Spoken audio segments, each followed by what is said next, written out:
നമസ്കാരം, ഞാൻ ഡോക്ടർ ഭാഗ്യ, Q1B health കെയറിലെ Ayurveda ഡോക്ടറാണ്. ഇന്ന് പുരുഷന്മാരിൽ കാണിക്കുന്നതിൽ ഏറ്റവും കൂടുതലായിട്ട് നമ്മൾ കണ്ടുവരുന്ന ഒരു അസുഖമാണ് പ്രോസ്റ്റേറ്റ് ഗ്രന്ഥിക്ക് വരുന്ന നീർവീക്കം അഥവാ പ്രോസ്റ്റാറ്റോമെഗാലി. ഇത് കാരണം ഇന്ന് പുരുഷന്മാരിൽ ഒരുപാട് സിംറ്റംസ് ഉണ്ടാവുന്നുണ്ട്. അത് പ്രധാനമായിട്ട് നോക്കുന്ന സമയത്ത് അവർക്ക് മൂത്രമൊഴിക്കുന്ന സമയത്ത് ചില പ്രധാനപ്പെട്ട ലക്ഷണങ്ങൾ വരുന്നുണ്ട്. അതുപോലെ തന്നെയാണ് ലൈംഗികപരമായിട്ട് വരുന്ന പ്രശ്നങ്ങൾ അഥവാ സെക്ഷൽ കംപ്ലയിൻസ്. ഇത് രണ്ടും തന്നെ അവരിൽ കൂടുതലായിട്ട് കാണുന്നുണ്ട്. അപ്പോൾ നമുക്കറിയാം പ്രോസ്റ്റേറ്റ് ഗ്രന്ഥി എന്ന് പറയുന്നത് ഒരുപാട് ഹോർമോൺസിനൊക്കെ ബാലൻസ് ചെയ്യാൻ ഹെൽപ്പ് ചെയ്യുന്നുണ്ട്. അപ്പം ഇതിന് വരുന്ന നീർവീക്കവും കാര്യങ്ങളൊക്കെ ഇതിൻ്റെ ഹോർമോണൽ ഇംബാലൻസ് ഉണ്ടാകുകയും അതിൻ്റെ ഭാഗമായിട്ടൊക്കെ ഈ ഒരു സെക്ഷൽ കംപ്ലയിൻസ് വരാനുള്ള ചാൻസസ് വളരെയധികം കൂടുതലാണ്. അപ്പോൾ പ്രോസ്റ്റേറ്റ് ഗ്രന്ഥിനെ എടുത്ത് നോക്കുന്ന സമയത്ത് നമ്മുടെ യൂറിനറി ബ്ലാഡർ ഉണ്ട്, മൂത്രസഞ്ചി, ഇതിന് താഴത്തായിട്ടാണ് ഇത് സ്ഥിതി ചെയ്യുന്നത്.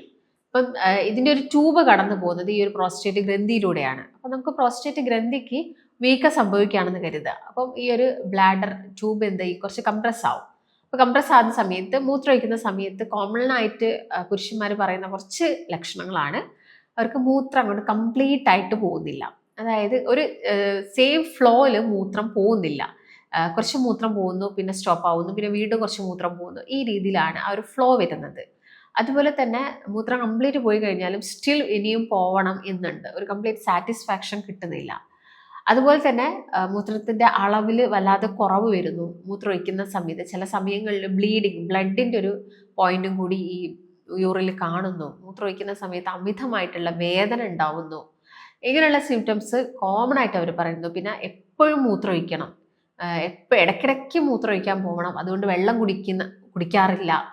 ഇങ്ങനെയുള്ള കംപ്ലയിൻറ്റ്സ് ആണ് പേഷ്യൻസ് നമ്മളെടുത്ത് വന്ന് പറയുന്നത്. അപ്പം ഇങ്ങനെയുള്ള ബുദ്ധിമുട്ടുണ്ടെന്ന് കരുതിയിട്ട് നിങ്ങൾ വെള്ളം കുടിക്കാതെ നിൽക്കുകയൊന്നും ചെയ്യരുത്. ഇപ്പം രാത്രി സമയങ്ങളിൽ കൂടുതൽ മൂത്രമൊഴിക്കാൻ എഴുന്നേൽക്കാനുള്ളൊരു ബുദ്ധിമുട്ടുണ്ടെങ്കിൽ നമ്മൾ എന്ത് ചെയ്യുക, രാത്രി കുറേ ലേറ്റ് നൈറ്റിൽ മൂത്രമൊഴിക്കുന്ന ആ ഒരു ശീലം കുറച്ച് ഏർലി നേരത്തെ ആയിട്ട് എന്ത് ചെയ്യാം, വെള്ളമൊക്കെ കുടിച്ച് മൂത്രമൊക്കെ ഒഴിക്കാൻ വേണ്ടിയിട്ട് പ്രത്യേകം ശ്രദ്ധിക്കുക. അല്ലാതെ നമുക്ക് ഇടയ്ക്കിടയ്ക്ക് ഇങ്ങനെ മൂത്രമൊഴിക്കാൻ വേണ്ടിയിട്ട് എഴുന്നേൽക്കുക എന്ന് പറയുന്നൊരു കാര്യം വളരെ ഇമ്പോസിബിൾ ആയിട്ടുള്ളൊരു കാര്യമാണ്. അതുകൊണ്ട് അതൊന്ന് നിങ്ങൾ പ്രത്യേകം ശ്രദ്ധിക്കണം. നേരത്തെ തന്നെ വെള്ളം കുടിക്കുക, എന്നിട്ട് നേരത്തെ മൂത്രമൊഴിച്ചിട്ട് കിടന്നുറങ്ങാൻ വേണ്ടിയിട്ട് നോക്കുക. പിന്നെ ഒരുപാട് എക്സസൈസുകളുണ്ട് ഈ പ്രോസ്റ്റേറ്റ് ഗ്രന്ഥിക്ക് കുറച്ചും കൂടി അതിൻ്റെ ഹെൽത്തും കാര്യങ്ങളൊക്കെ ഇമ്പ്രൂവ് ചെയ്യാൻ വേണ്ടിയിട്ട്. നിങ്ങൾ കീഗൽ എക്സസൈസ് ഒക്കെ കേട്ടിട്ടുണ്ടായിരിക്കാം. അപ്പോൾ അങ്ങനെയുള്ള എക്സസൈസുകൾ നിങ്ങൾ ഫോളോ ചെയ്യണം. പിന്നെ പ്രോസ്റ്റേറ്റ് ഗ്രന്ഥിക്ക് നീർവീക്കം വരാൻ ഒരു പ്രധാനപ്പെട്ട കാരണത്തിൽ ഒന്ന് മാറിയ ഭക്ഷണ രീതിയുണ്ട്. നമ്മുടെ ഭക്ഷണത്തിൽ ഒരുപാട് ചേഞ്ചസ് വന്നു. പിന്നെ അതുപോലെ തന്നെ നിങ്ങൾക്ക് അമിതവണ്ണം പോലുള്ള പ്രശ്നങ്ങൾ, നിങ്ങളുടെ ശരീരത്തിനകത്ത് കൊഴുപ്പ് വല്ലാത്ത കൂടിക്കഴിഞ്ഞാൽ ഈ പ്രോസ്റ്റേറ്റ് ഗ്രന്ഥിക്ക് ചുറ്റും കൊഴുപ്പ് വന്നടിയുകയും അതിന് നീർവീക്കം ഉണ്ടാകുകയും അതിൻ്റെ ഭാഗമായിട്ട് ഈ പറഞ്ഞ ലക്ഷണങ്ങളൊക്കെ ഉണ്ടാകുകയും ചെയ്യുന്നുണ്ട്.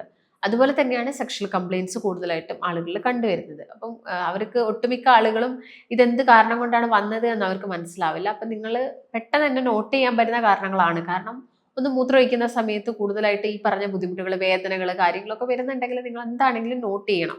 അപ്പം അത് മൂത്രമൊഴിക്കുന്ന സമയത്ത് വേദന, ഇപ്പോൾ UTI ഉണ്ടെങ്കിൽ യൂറിനറി ട്രാക്ട് ഇൻഫെക്ഷൻ, ഇപ്പോൾ പ്രോസ്റ്റേറ്റ് ഗ്രന്ഥിക്ക് എന്തെങ്കിലും ബുദ്ധിമുട്ടുണ്ടെങ്കിൽ UTI വരാനുള്ള ചാൻസസ് കൂടുതലാണ്. അതുപോലെ തന്നെ കിഡ്നി സ്റ്റോൺ ഉണ്ടെങ്കിൽ UTI വരാം. അതുകൊണ്ടാണ് നിങ്ങൾ എന്താണെങ്കിലും ഒരു ഡോക്ടറിനെ ചെന്ന് കാണിക്കണം, പ്രോപ്പറായിട്ടുള്ള സ്കാനിങ്ങും കാര്യങ്ങളൊക്കെ എടുക്കണം എന്ന് പറയുന്നത്.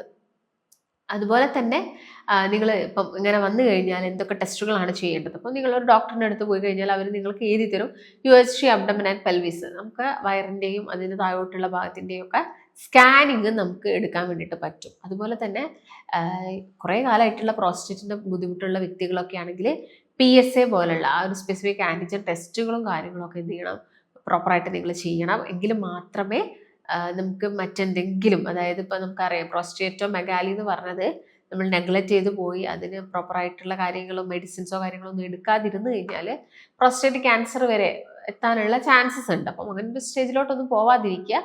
കൃത്യമായിട്ടുള്ള വ്യായാമം, എക്സസൈസ്, ഭക്ഷണത്തിൽ ഒരുപാട് കാര്യങ്ങളൊക്കെ ചെയ്യാം.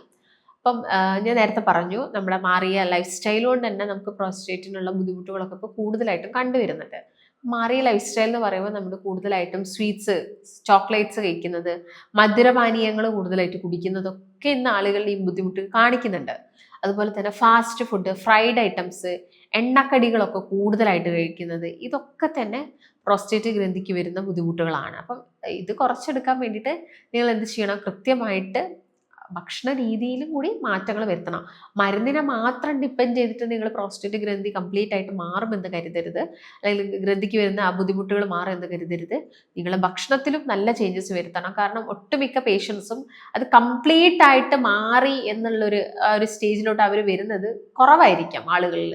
കാരണം അത് ഞാൻ പറഞ്ഞല്ലോ, ഈ ഭക്ഷണ രീതിയും എല്ലാം തന്നെ ഒരുമിച്ച് വരുന്ന സമയത്ത് നമുക്ക് കൂടുതൽ പ്രശ്നങ്ങളോ അല്ലെങ്കിൽ ഇത് മൂലം ഉണ്ടാകുന്ന സിംറ്റംസുകളൊക്കെ നമുക്ക് ഒരു പരിധി വരെയൊക്കെ കുറച്ചെടുക്കാൻ പറ്റും. കംപ്ലീറ്റ് ആയിട്ടൊരു ക്യൂർ എന്ന് പറയുമ്പോൾ, അല്ലെങ്കിൽ നിങ്ങൾ പല ഡോക്ടേഴ്സും നിങ്ങൾക്ക് സർജറിയും കാര്യങ്ങളൊക്കെ പറഞ്ഞിട്ടുണ്ടായിരിക്കും. അപ്പോൾ ആ ഒരു സ്റ്റേജിലൊക്കെ എത്തിയ ഒരുപാട് വ്യക്തികളുണ്ട്. അപ്പം ആദ്യമേ നിങ്ങൾ ഈ ഒരു കേസ് എന്ത് ചെയ്യരുത്, നെഗ്ലക്റ്റ് ചെയ്യരുത്. അത് കുറച്ചും കൂടി സീരിയസ് ആയിട്ട് എടുത്തിട്ട് നിങ്ങൾ ഡോക്ടറിൻ്റെ അടുത്ത് കാണണം. കാരണം നിങ്ങൾക്കറിയാം, ഒരു അടുത്ത സ്റ്റേജ് എന്നൊക്കെ പറയുമ്പോൾ നമുക്ക് ലൈംഗിക ശേഷി പോലുള്ള കാര്യങ്ങളൊക്കെ നഷ്ടപ്പെടാം. അപ്പം അങ്ങനെ ഒരു സ്റ്റേജിലോട്ട് എത്താതിരിക്കാൻ വേണ്ടിയിട്ട് നിങ്ങൾ ആദ്യമേ ട്രീറ്റ്മെൻറ്റ് എടുക്കുക, ഭക്ഷണത്തിൽ ചേഞ്ചസ് വരുത്തുക, എക്സസൈസ് ചെയ്യുക. അപ്പം എന്തൊക്കെ ഫുഡ് ഐറ്റംസ് ആണ് നിങ്ങൾ ഉൾപ്പെടുത്തേണ്ടത്? അപ്പോൾ നിങ്ങൾ ബ്രൗൺ റൈസ് കഴിക്കുന്നത് നല്ലതാണ്. അതുപോലെ omega-3 റിച്ച് ആയിട്ടുള്ള ചെറു മത്സ്യങ്ങൾ, മത്തി, അയല, നെത്തല പോലുള്ള മത്സ്യങ്ങൾ, omega-3 tablets, cod liver oil ടാബ്ലറ്റ്സുകളൊക്കെ ഒരുപാട് പേര് യൂസ് ചെയ്യാറുണ്ട്. അപ്പം അതൊക്കെ ഒരു ഡോക്ടറുടെ നിർദ്ദേശപ്രകാരം നിങ്ങൾ കഴിക്കുക. അതുപോലെ തന്നെ അധികം പാലുൽപ്പന്നങ്ങളും കൂടുതലായിട്ട് എടുക്കേണ്ട ആവശ്യമില്ല. പഞ്ചസാര അടങ്ങിയിട്ടുള്ള ഫുഡുകൾ കൂടുതലായിട്ട് കഴിക്കേണ്ട ഇങ്ങനെയുള്ള ഒരാളുകൾ. അതുപോലെ തന്നെ ഫ്രൂട്ട്സുകളായിക്കോട്ടെ പച്ചക്കറികളായിക്കോട്ടെ എല്ലാം തന്നെ നിങ്ങൾ മാക്സിമം കഴിക്കണം. അതുപോലെ നല്ല പച്ച നിറത്തിലുള്ള ഗ്രീൻ ലീഫി വെജിറ്റബിൾസ്, ക്യാപ്സിക്കം അങ്ങനെയുള്ള ഐറ്റംസുകളൊക്കെ നിങ്ങൾ കൂടുതലായിട്ടും കഴിക്കാൻ വേണ്ടിയിട്ട് പ്രത്യേകം ശ്രദ്ധിക്കണം.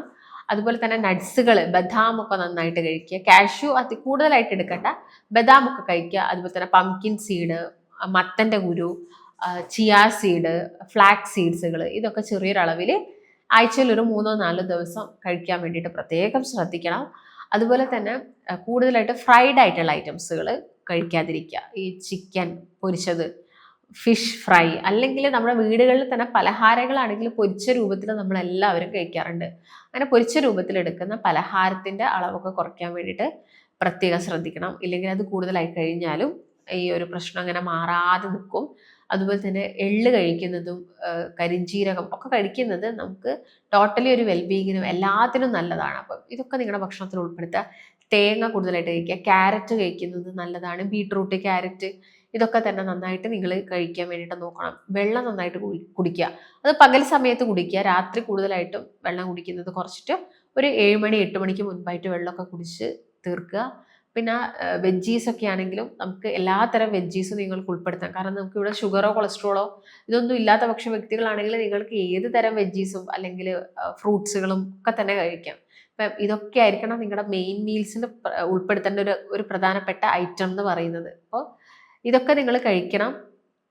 ഇതിൻ്റെ കൂടെ തന്നെ നിങ്ങൾ മുരിങ്ങയുടെ ഇല, മുരിങ്ങക്കായ, ബദാം, എള്ള് ഇതൊക്കെ എല്ലാ ദിവസവും നിങ്ങൾക്ക് ഡെയിലി ബേസിലൊക്കെ ചെറിയൊരളവിൽ തന്നെ നിങ്ങളുടെ ഭക്ഷണത്തിനകത്ത് കൂടുതലായിട്ടും ഉൾപ്പെടുത്താവുന്നതാണ്. അതുപോലെ തന്നെ നന്നാറിയിട്ടിട്ടുള്ള വെള്ളം, ഞെരിഞ്ഞിലിട്ട് തിളപ്പിച്ചിട്ടുള്ള വെള്ളം ഒക്കെ തന്നെ പ്രോസ്റ്റേറ്റിൻ്റെ ആ ഒരു നീർവീക്കോ കാര്യങ്ങളൊക്കെ കുറയ്ക്കാൻ വേണ്ടിയിട്ട് ഹെൽപ്പ് ചെയ്യുന്നതാണ്.